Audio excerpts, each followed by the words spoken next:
Hello friends, स्वागत है आपका आपके अपने यूट्यूब चैनल नॉलेज नेटवर्क्स में।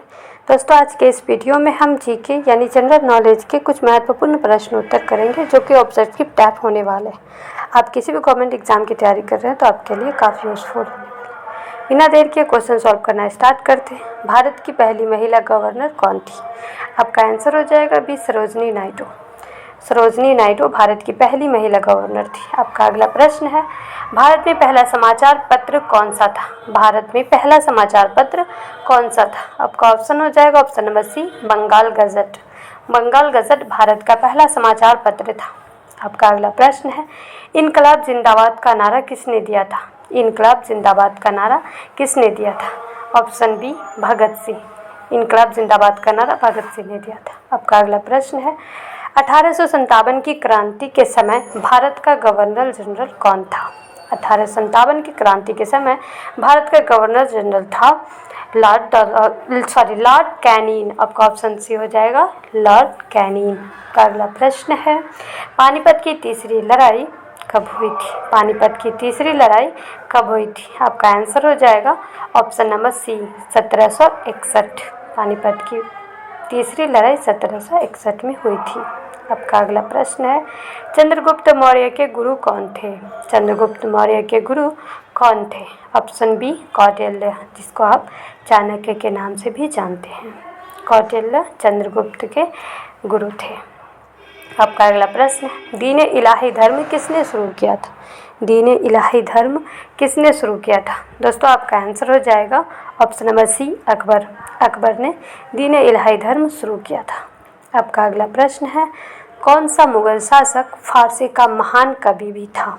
कौन सा मुगल शासक फारसी का महान कवि भी था? ऑप्शन डी, बहादुर शाह जफर, जो कि मुगल काल के अंतिम शासक भी रहे। Option D, Bahadur Shah Zafar. आपका अगला प्रश्न हो जाएगा, जय जवान जय किसान का नारा किसने दिया था? जय जवान जय किसान का नारा किसने दिया था? दोस्तों, आपका आंसर हो जाएगा लाल बहादुर शास्त्री। Option C, Lal Bahadur Shastri. आपका अगला प्रश्न है, भारतीय राष्ट्रीय कांग्रेस की पहली महिला अध्यक्ष कौन थी? भारतीय राष्ट्रीय कांग्रेस की पहली महिला अध्यक्ष कौन थी? Annie Besant. आपका आंसर हो जाएगा ऑप्शन नंबर बी।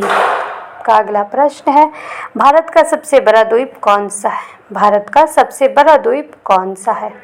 दोस्तों, आपका आंसर हो जाएगा option number C, Majuli. Bharat का सबसे बड़ा द्वीप माजुली है। आपका अगला प्रश्न है, दुनिया का सबसे बड़ा डेल्टा कौन सा है? दुनिया का सबसे बड़ा डेल्टा सुंदरबन डेल्टा है। आपका आंसर हो जाएगा ऑप्शन नंबर ए। आपका अगला प्रश्न है, भारत में सबसे ज़्यादा वन क्षेत्र किस राज्य में है?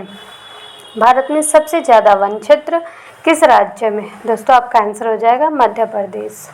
आपका अगला प्रश्न है, विश्व की सबसे ऊंची चोटी कौन सी है? विश्व की सबसे ऊंची चोटी कौन सी है? दोस्तों, आपका आंसर हो जाएगा माउंट एवरेस्ट। ऑप्शन नंबर ए। आपका अगला प्रश्न हो जाएगा क्वेश्चन नंबर 15, भारत सबसे ठंडा स्थान कौन सा है? इंडिया का नहीं बल्कि पूरे विश्व का, अंटार्कटिका होगा। ऑप्शन नंबर बी, सबसे ठंडा स्थान अंटार्कटिका है। मानव शरीर में सबसे बड़ी ग्रंथि कौन सी है? मानव शरीर में सबसे बड़ी ग्रंथि यकृत है, जिसे आप लीवर के नाम से भी जानते हैं। Option number B. आपका अगला प्रश्न है, सबसे हल्का तत्व कौन सा है? आप सबको पता ही होगा, सबसे हल्का तत्व हाइड्रोजन है। आपका अगला प्रश्न हो जाएगा क्वेश्चन नंबर 18 हो जाएगा। आपका अगला प्रश्न, हमारे शरीर की सबसे छोटी हड्डी कौन सी है? सबसे छोटी हड्डी स्टेपीज है और सबसे बड़ी हड्डी फीमर।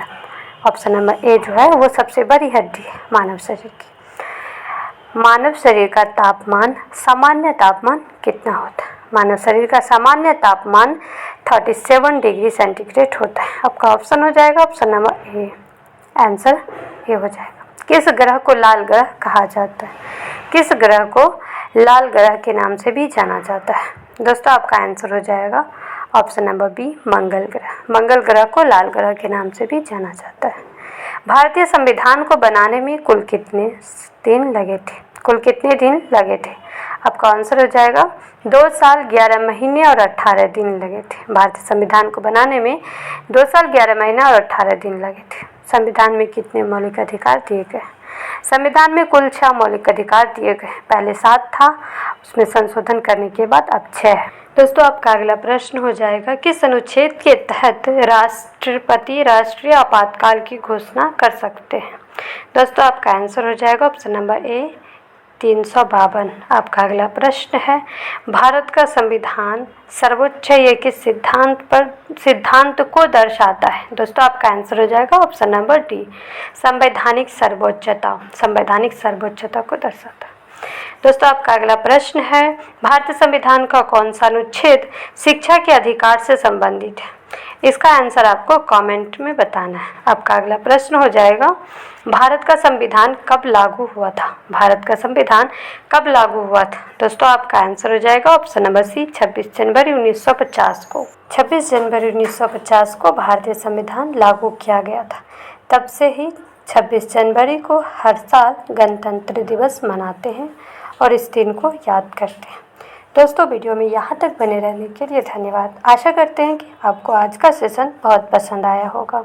अगर वीडियो पसंद आए तो अपने दोस्तों को भी शेयर करें एंड चैनल को सब्सक्राइब जरूर करें अगर आप हमारे चैनल पर नए हैं तो। आपका अगला प्रश्न है, संविधान सभा के अध्यक्ष कौन थे। संविधान सभा के अध्यक्ष कौन थे। आपका आंसर हो जाएगा डॉक्टर राजेंद्र प्रसाद। आपका अगला प्रश्न है, भारतीय संविधान की प्रस्तावना में समाजवादी और धर्मनिरपेक्ष शब्द कब जोड़े गए थे। दोस्तों आपका आंसर हो जाएगा ऑप्शन नंबर सी 1976। आपका अगला प्रश्न हो जाएगा, भारत में पहला आम चुनाव कब हुआ था। भारत में पहला आम चुनाव कब हुआ था। आपका आंसर हो जाएगा ऑप्शन नंबर सी। आपका अगला प्रश्न है, भारतीय संसद के 2 सदनों के नाम क्या है। भारतीय संसद के 2 सदनों का नाम क्या है। दोस्तों आपका आंसर हो जाएगा सी लोकसभा और राज्यसभा। आपका अगला प्रश्न है, भारतीय रिजर्व बैंक आरबीआई की स्थापना कब हुई थी। दोस्तों आपका आंसर हो जाएगा ऑप्शन नंबर ए 1935। आपका अगला प्रश्न है, भारत में पहला बैंक कौन था। भारत में सबसे पहला बैंक कौन था। दोस्तों आपका आंसर हो जाएगा option number C Bank of Hindustan. आपका अगला प्रश्न है, नियति के साथ भेंट भाषण किसने दिया था। नियति के साथ भेंट भाषण किसने दिया था। दोस्तों अगर आप इसका आंसर जानते हो तो हमें कमेंट में जरूर बताएं। भारत में हरित क्रांति किससे संबंधित थी। भारत में हरित क्रांति किससे संबंधित थी। दोस्तों आपका आंसर हो जाएगा ऑप्शन नंबर बी कृषि उत्पादन से। भारत में हरित क्रांति का संबंध कृषि उत्पादन से। आपका अगला प्रश्न है, मेक इन इंडिया अभियान किस वर्ष शुरू किया गया था। दोस्तों आपका आंसर हो जाएगा ऑप्शन नंबर बी 2014। आपका अगला प्रश्न है, भारत में नोट छापने का अधिकार किसके पास है। भारत में नोट छापने का अधिकार किसके पास है। दोस्तों आपका आंसर हो जाएगा ऑप्शन नंबर बी भारतीय रिजर्व बैंक। आपका अगला प्रश्न है, भारत की पहली बुलेट ट्रेन परियोजना कहाँ शुरू की गई थी। दोस्तों आपका आंसर हो जाएगा ऑप्शन नंबर बी मुंबई से अहमदाबाद। भारत की पहली बुलेट ट्रेन मुंबई से चली थी। आपका अगला प्रश्न है, सुकन्या समृद्धि योजना किसके लिए शुरू की गई थी। सुकन्या समृद्धि योजना किसके लिए शुरू की गई थी। दोस्तों आपका आंसर हो जाएगा ऑप्शन नंबर सी बालिकाओं के लिए, ऑप्शन सी। आपका अगला प्रश्न हो जाएगा, भारत में मुद्रा बैंक योजना कब शुरू की गई थी। भारत में मुद्रा बैंक योजना कब शुरू हुई थी। दोस्तों आपका आंसर हो जाएगा ऑप्शन नंबर बी 2014। आपका अगला प्रश्न हो जाएगा, जीएसटी कब लागू हुआ था। जीएसटी कब लागू हुआ था। अगर आप इसका आंसर जानते हैं तो हमें कमेंट में जरूर बताइए। दोस्तों आपका आंसर हो जाएगा बी 1 जुलाई 2017 को। आपका अगला प्रश्न है, कौन सा ग्रह सूर्य का जुड़वा कहा जाता है। सूर्य का जुड़वा ग्रह के नाम से किसे जाना जाता है। दोस्तों आपका आंसर हो जाएगा ऑप्शन नंबर डी वीनस। आपका अगला प्रश्न है, भारत का पहला उपग्रह कौन सा था। भारत का पहला उपग्रह कौन सा था। दोस्तों आपका आंसर हो जाएगा सी आर्यभट्ट। आपका अगला प्रश्न है, सबसे लंबी नदी कौन सी है। नील। सबसे लंबी नदी नील है।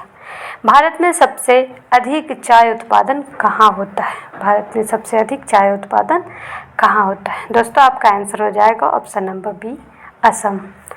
आपका अगला क्वेश्चन हो जाएगा, भारत का राष्ट्रीय जलीय जीव कौन सा है। भारत का राष्ट्रीय जलीय जीव कौन सा है। दोस्तों आपका आंसर हो जाएगा डॉल्फिन।